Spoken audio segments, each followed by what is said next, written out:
Recording in progress. And we're back. We're here. All of us here together. Wherever you are is also considered here by today's standards as you're listening to the podcast. Welcome back to The Broken Brain, everyone. We're here for your weekly dose of mental health and otherwise wellness and healthness. I'm Dwight, of course, and I am really honored to be joined today by Yasmine Cheyenne, who is the author of the wonderful book Wisdom of the Path, which we're going to be talking about her work and some of just the fascinating and really, really useful principles that she puts in here. I will say right up front that many of these types of books, even ones that are still good, have kind of a, vibe more than anything else. And then there's some that are kind of like, I got a vibe and I can use that. And yours is definitely one that falls into that category. So I think it's very useful and important read as well. Thank you. So welcome to the show today. Would you take a minute to tell people a little bit about yourself, what led you to write the book, or, just anything, your favorite pizza, whatever it is you want to tell people, social security number. No, I'm Yasmine Cheyenne, and I am an author. I'm a wellness advocate. I am totally committed to helping people learn how to live their best life daily, the easiest way possible and the most easeful way possible. And I think that's what led me to read so many of the books that helped me get to a place of being able to get into what I feel is my best life. And so to have the honor and the opportunity to write a bit about my story and share the teachings that I've shared with one-on-one clients and workshops and group settings has been wonderful. Wisdom of the Path is an ode and an invitation to look at where you've been. And instead of looking at all of the things that maybe you quote unquote didn't do right, looking at it as an opportunity to take those lessons and move forward. And I know that sounds like really like, of course I take those lessons and move forward. But I think a lot of us look at our past with resentment, with anger, with disdain, and with shame. Mm-hmm. Yeah, that's such a powerful principle. I find that as I work with people as well, that I've come to believe over time that it's not regret that's bad. It's where it goes, right? I think, Mm-hmm. and I say this a lot, I think regret should be a prescription, but not a burden, hopefully, right? That's the ideal, is to say, okay, what am I going to do? And how does this inform? I liked that a lot of what you were talking about, and I love the way you just said that, to where it's like, yes, we learn through it, but we tend to be resentful about it. It's a powerful word. I wonder if you'd elaborate a little on how do we experience that, the resentful attitudes towards our own experiences? I think the number one way that we look at ourselves with resentment is that we say, I could have done that. And now in the present, we feel I'm out of time. And we look at our past selves or our past opportunities as something that is missed, as opposed to looking at, well, I still have time to potentially do it now, maybe in a different way, of course. I'm not going to lie and say, oh, you can do the same things that maybe you felt like you had the possibility to do at 16. That's not the reality. But I think that we look at our 16 or 26 or 30-year-old selves. We all have those timestamps in our past that we can go back to in a minute in our minds. And we know, if I knew what I knew now, I wouldn't have married them. I wouldn't have taken that job. I would have left that person. And those moments become like a limit around us and we begin to allow those moments when perhaps we didn't make the best choice for ourselves, even though at the time we probably thought we were. We allow those moments to be a limit, and we don't trust ourselves, and we are unwilling to try again because we are afraid of failing and disappointing ourselves again. It's such an obstacle that does develop. I find that trusting ourselves, especially once we've done something that maybe we've weighed it out, we've thought hard about it, we've gathered it, we do all the things people say we should do to make a major life decision, job, relationship, whatever it is. And maybe even there may even be a philosophical or spiritual component, saying I felt prompted or I prayed about it or whatever it is. And that when things don't go the way we expect, especially if they go real bad, then we do tend to react that way and say, well, I was either misguided. I mean, that's a whole existential crisis if I feel like maybe God told me to do the wrong thing, or I was too dumb to understand whatever was going on, or I was just, I can't trust my own decision making. And you touch on this in the book. I mean, that infects us in a way that then we judge ourselves, right? That can be a huge obstacle to becoming more healthy.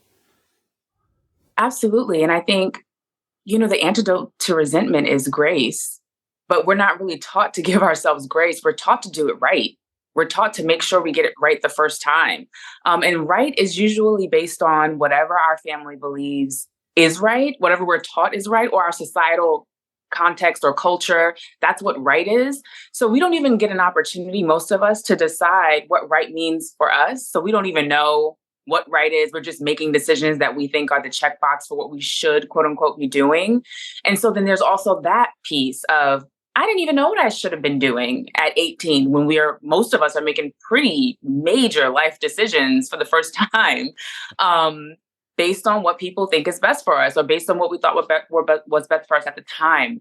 And so I hope this book is inviting people into this internal conversation of, first of all, how can I start being on my own side and stop beating myself up for every decision that hasn't turned out the way that I hoped? And with the time that I have in this moment, what can I do to start to create a life that feels the way I want it to look? And it can be something simple. It doesn't necessarily mean quitting your job and moving, to Hawaii today, although that might be really nice. But it might be something like, I've always wanted to get up and take a morning walk.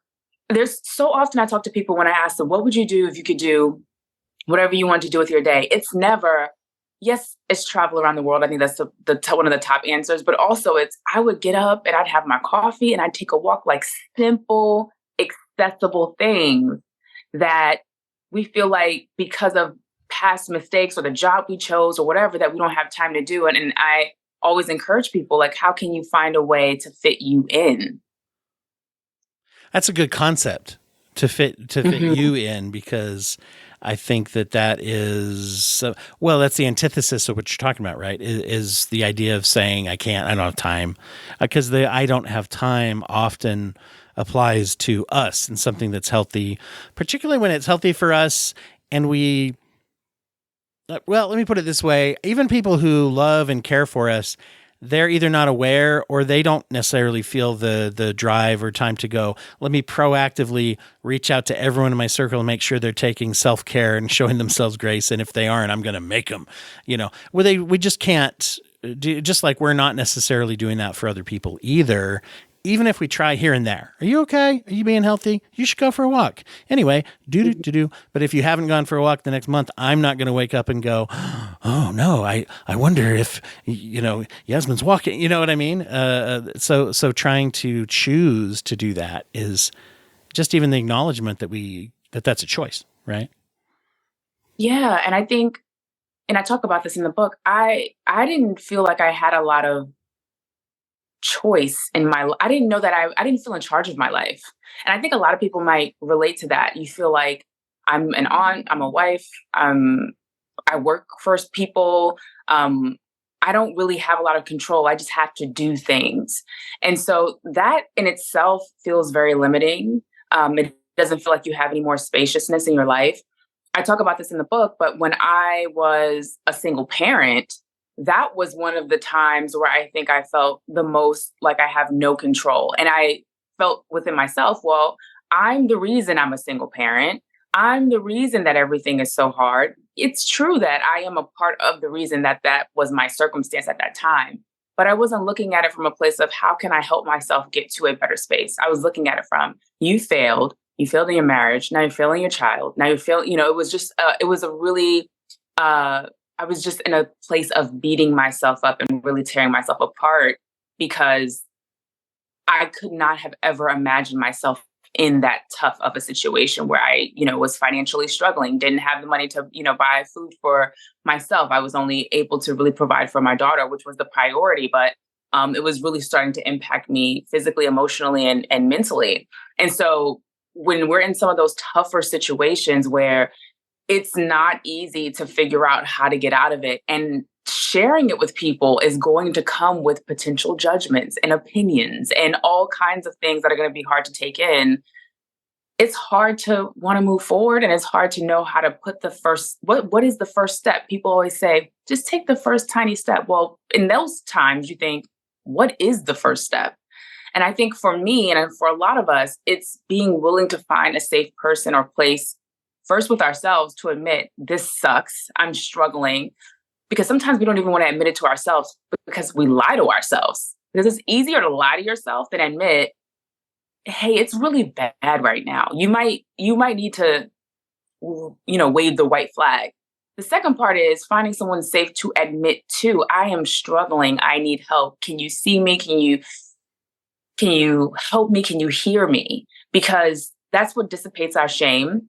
As Dr. Brene Brown has talked about extensively, that's what helps us to get to a place of being willing to allow other people to help us. And a lot of us are stewing in our resentment, waiting for someone to come and save us, when really it's our job to do that for ourselves. And that's the hard part. There's a balance there when you're talking about essentially some kind of like ownership and accountability of like my choices contributed to why I am where I am. And now that sounds like a very difficult balance between what you mentioned, grace and blame. Like one of which is empowering and one of which is toxic, right? Yeah. I call it compassionate honesty. Like, we have to learn to be compassionately honest with ourselves. There's a new discussion around being delusional right now, and how being delusional can really help you manifest your dreams, because sometimes we're too practical about what our dreams could be. So there's this concept of be delusional, because you never know, you might actually make it happen. There's that. And when we're when we're honest with ourselves, sometimes we're so brash that we're not going to go there. I'm not going to be honest with myself about the fact that I keep dating the same person, for example. I'm not going to be honest with myself about how I'm, overworking and they're never going to promote me. No, I'm going to live in this land of make believe so that I can hold on to the hope that I'm wrong. Compassionate honesty allows us to be honest with ourselves and also hold that spaciousness and grace for the fact that, yeah, I was wrong, but this is the truth. And how can I move forward with this knowledge, as opposed to lying to myself or pretending that everything's okay when it is truly not. And I think that's where we lose our time. We lose our time in the lies we tell ourselves. Compassionate honesty gives us a way to be honest and also be kind.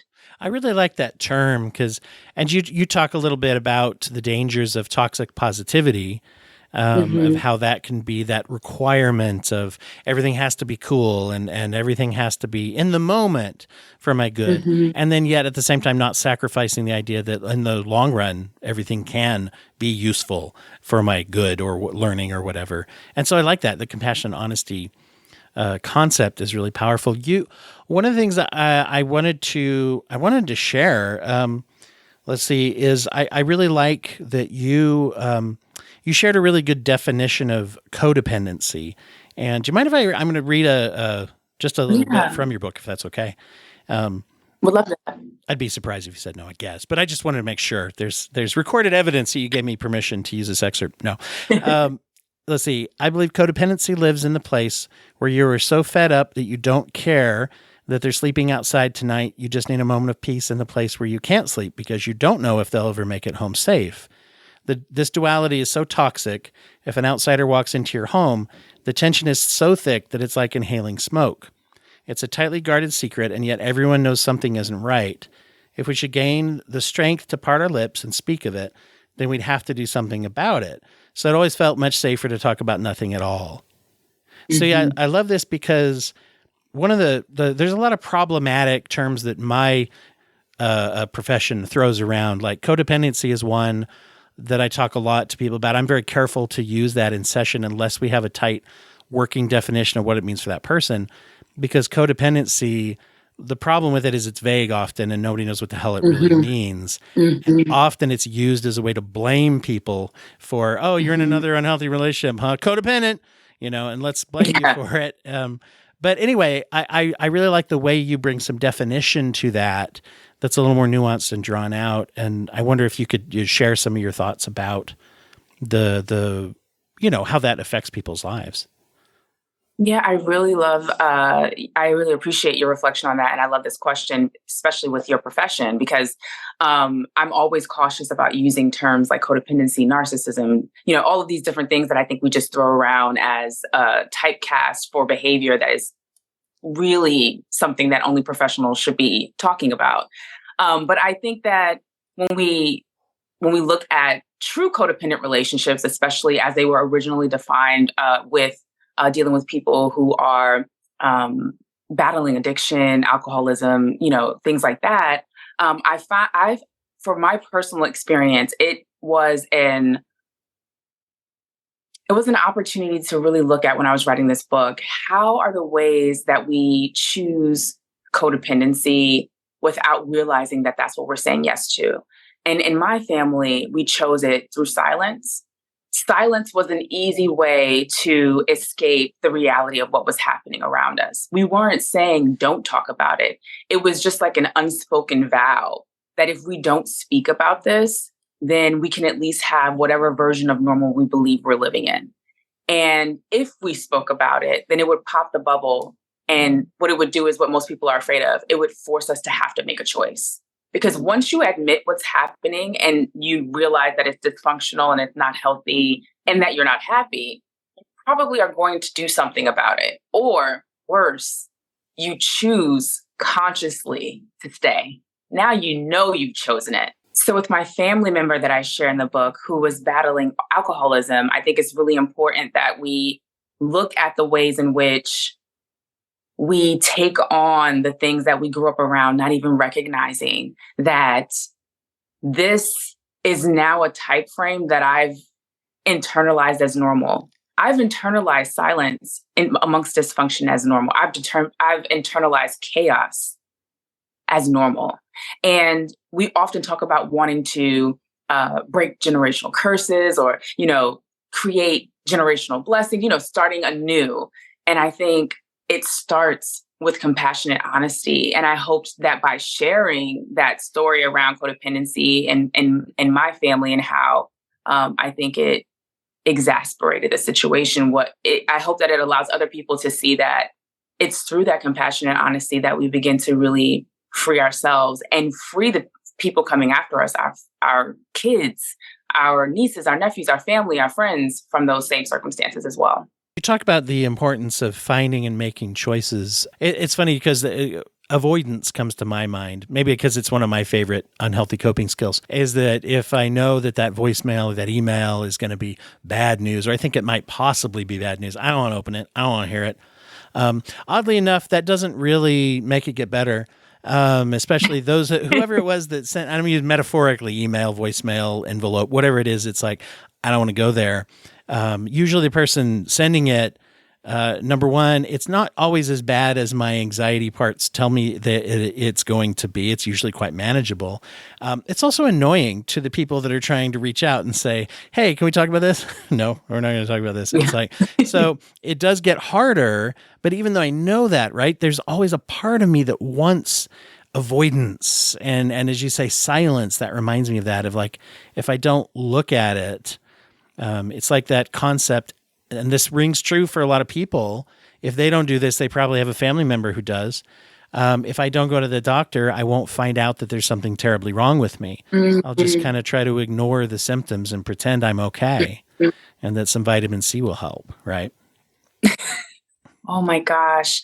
I just recently had a situation in which someone was calling and I didn't want to answer because I just genuinely was creating a story in my mind about what that conversation was going to be about. Anyway, by the time we spoke, I was like, oh my gosh, they just really wanted to know, like, if I was still allergic to cheese. Like, it was a very basic question. And I think that our past experiences, which is why I think this conversation that we're having in the book is so important. Our past informs so much of what we're dealing with right now. We always say, leave the past in the past. I have not met a single person who does that is not also lying to themselves about their present.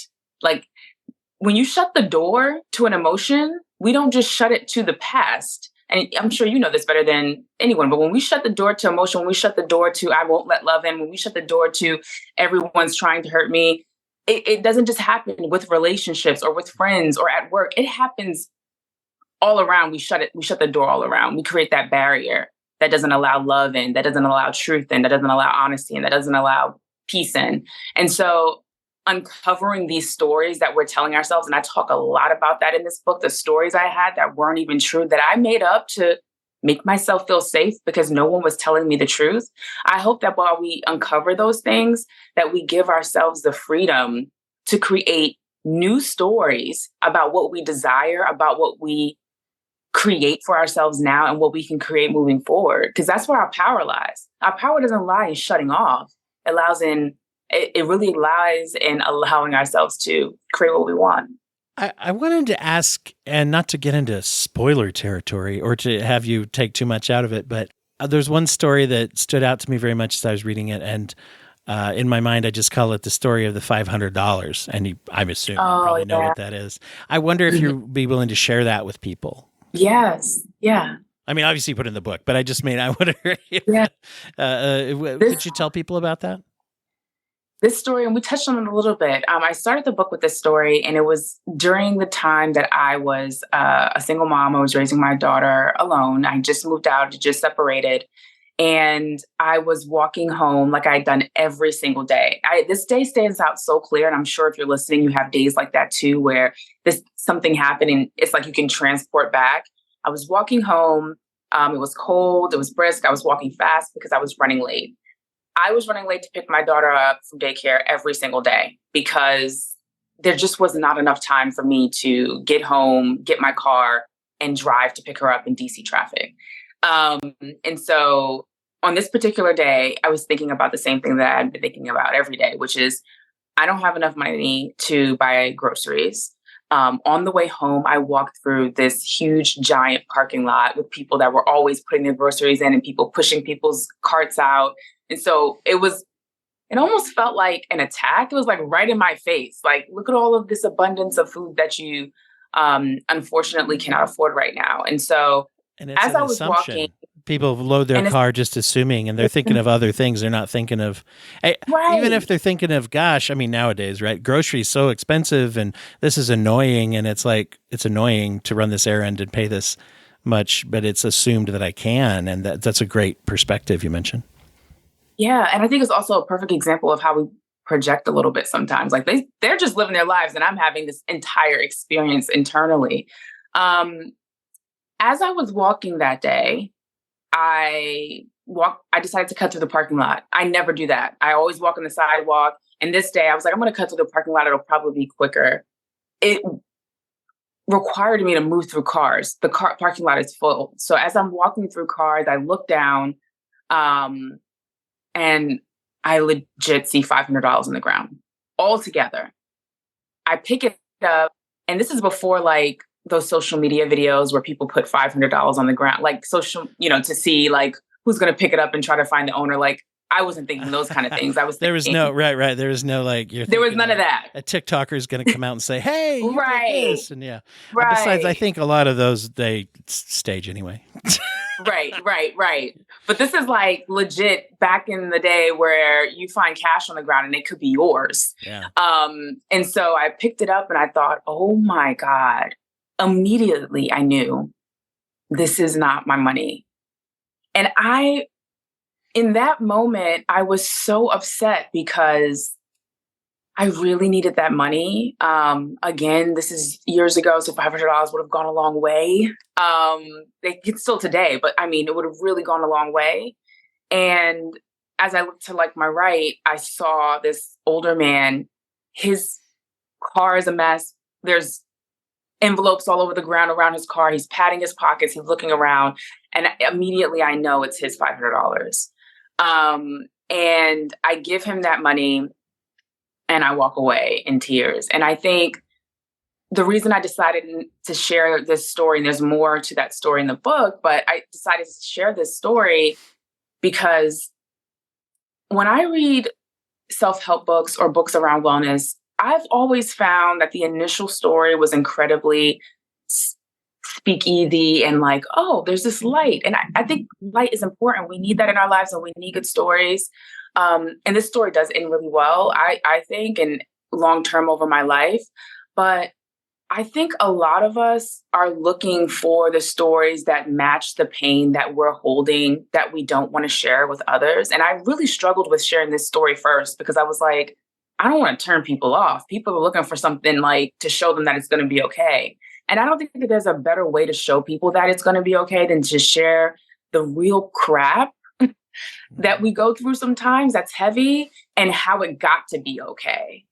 So we're very much socialized to only share stories if they have and they all lived happily ever after vibe or something very direct. And like you say, even though this led to some things, I just felt that, especially when you had mentioned that there was almost a guilt of like, I should have, if I would have kept it, I could have still done, and it wouldn't be that wrong. And do I even know if it's really his? And, there was like almost a guilt at the lost opportunity while at the same time.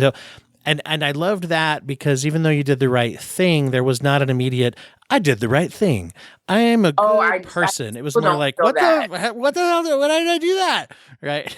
Kind of a thing. I still struggle with that. And I'm like, man, not struggle with the guilt, but I just think about it sometimes and I still feel that initial emotion I had in that moment of, why would you give that back? Or what if it wasn't his? And then I've reconciled today, if it wasn't his, then maybe he's alone truly and needed it more than I do. Because in the book, you realize what happens in that moment and what the revolution that it kind of sparks within me because I had what I considered to be a blessing in front of me that I had to, like, within 30 seconds, give away. Yeah. And so it's so interesting when we go through hard things, we automatically think, why is this happening to me? And I like to look at things with a sense of curiosity. What is this starting in me? What is this creating in me? What is this helping me to unveil about myself? It wasn't that I was a good person. It was more so, when you are struggling, are you going to be willing to open your mouth and say that you need help? Or are you truly going to do this alone? Because at that point, I was doing it alone. And so for me and a lot of folks around, asking for help is like breaking through ice. I mean, it's not easy. And it feels abnormal and just, it feels like you're exposed. And there's so much beauty that comes from vulnerability. And I hope that people see that part that's what leads through the book. Yeah. And that's the healthy sort of realistic dependence. Dependence on other people is actually a wonderful thing if it's done in a healthy way, an interdependence, kind of asking for help. Because many of us feel that pressure to the point where we would hide from family, even our partner. Right. How many times do you see that story play out where it's like, I don't want to talk to you about this. It's embarrassing, or I know I've been there. Right. As well. I enjoy the tone that you're taking in the storytelling and things, that it isn't just, I got everything, but I'm still unhappy. And not that there's not a place for that, for people who are having that, their needs are met, but they're still not happy. There's that's a need, But I was curious, as you mentioned, reading and gathering, obviously studying kind of wisdom of others, kind of this self-help genre, and those. How did those stories that you've come across told by others, how did that inform your storytelling and your writing? I think one of the biggest things about being a writer, because I've been writing since I was 9, so I've always been deep in like my feelings in books. And so I think that when you write, you always are a hefty reader. Like, I think it kind of goes hand in hand. And in the beginning, I found novels to be the place that I saw myself the most, not necessarily self-help, because the stories that people were telling, even though they were fiction, they always were brutal. Like, they were like the real raw truth. And in self-help books, especially post 2010, they weren't like today. There wasn't the heaviness was missing. It was, I'm an expert. Here's what you should do to make your life better. It was more of A, B, C, D, E, F, G, not here's what happened to me and here's how I survived. That was like a memoir thing only. now that's kind of merged in wellness, where you're getting the story of a lot of folks and you're getting the expert. And so for myself, I don't know that self-help books per se have influenced my writing as much as fiction. And I know that doesn't make maybe a lot of sense for a lot of people. It speaks to me. I mean, once anybody who listens to some of this podcast knows I relate a lot to all of the episodes we've done about the Marvel universe, for example.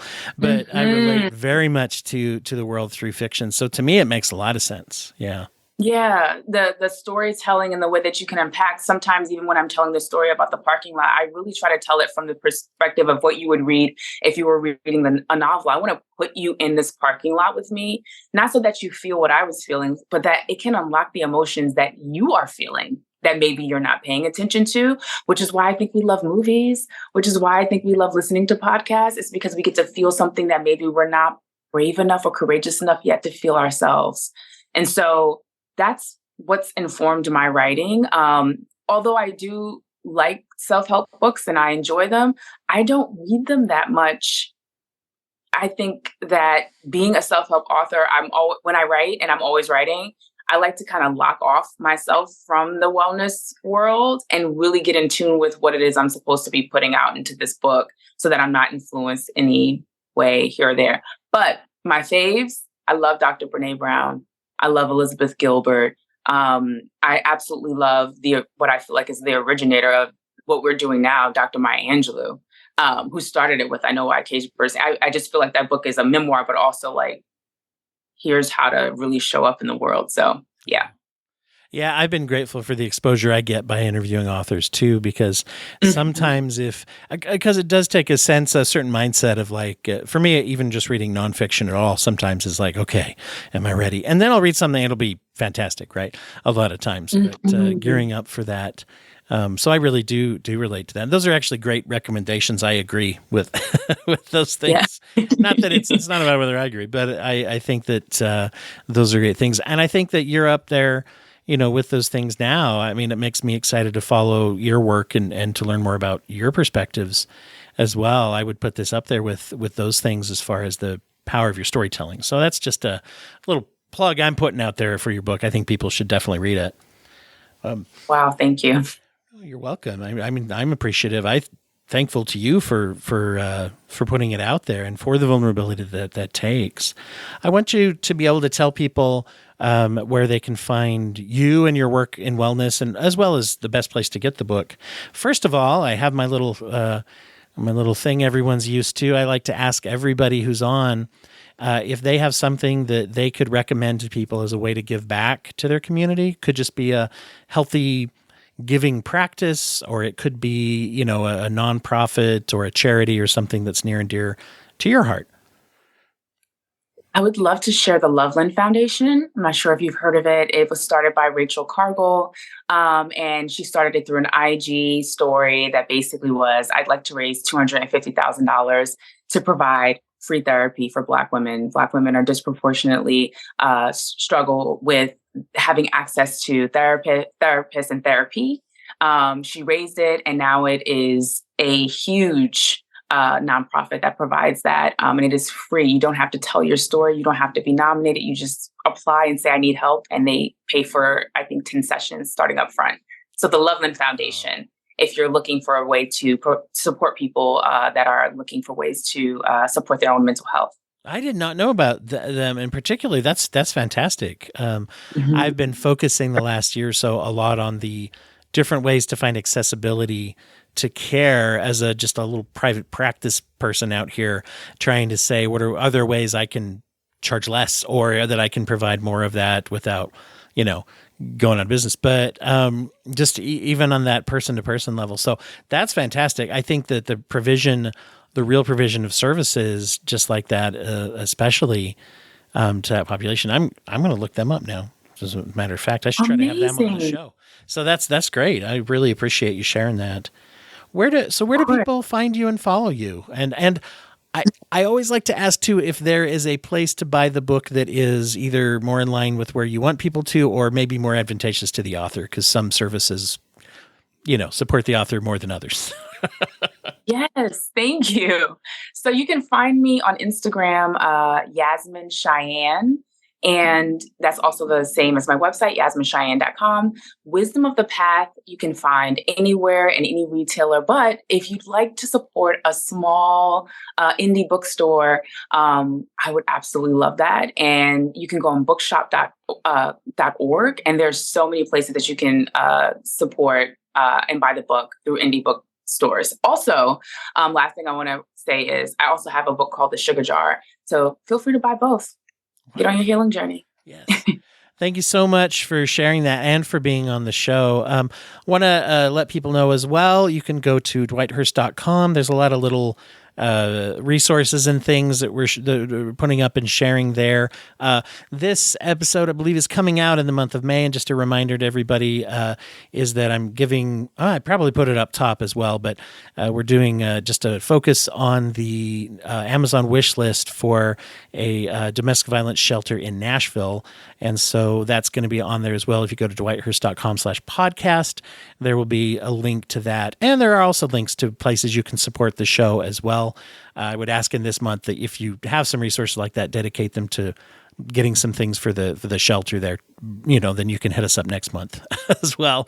And a portion of any Patreon money that's coming in the month of May is also about 50% of that is going towards that as well. So just a reminder of everybody of that little fundraiser project that's going on. And tune in, next time for more fun stuff. And Yasmine, once again, thank you so much for being here, and thank you for the book. Thank you so much for having me.